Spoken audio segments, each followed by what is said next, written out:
Comey was invited to speak on Capitol Hill today behind closed doors, but said no. Media reports say Comey wants to appear publicly. The search for his successor, meantime, goes on as the furor over the president's relationship with Russia and all of this back and forth reaches new levels every day. Chief congressional correspondent Mike Emanuel is on Capitol Hill tonight with a reaction to the breaking news and a look at what's happening in that search for the new FBI director. Mike.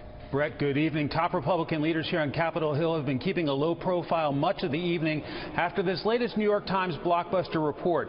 It was House Oversight Chairman Jason Chaffetz taking the lead, sending a letter to the FBI, setting a May 24th deadline demanding, quote, all memoranda, notes, summaries, and recordings referring or relating to any communications between Comey and the president.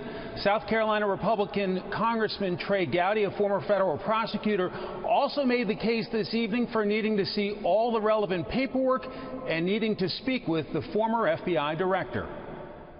I want to see the memo. Obviously, I want to talk to Director Comey to determine how contemporaneous his recording of the conversation was, but also importantly, not just what was said, but what did Director Comey hear? How did he take it? And that can only be done, with all due respect to the New York Times, that can only be done by looking at the memo and talking to Director Comey.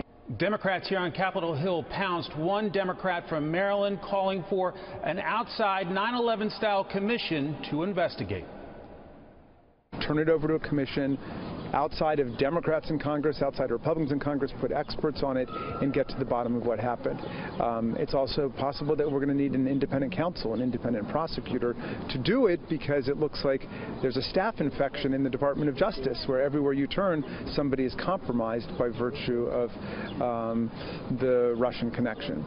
All of this erupting as there is uncertainty about the future leadership of the FBI and certainly controversy about its past. Two Republican lawmakers withdrew from consideration with that within the last 24 hours or so. Texas Senator John Cornyn says he wants to remain in the U.S. Senate. Trey Gowdy, who you heard from earlier, says he is not interested in serving the FBI at this point.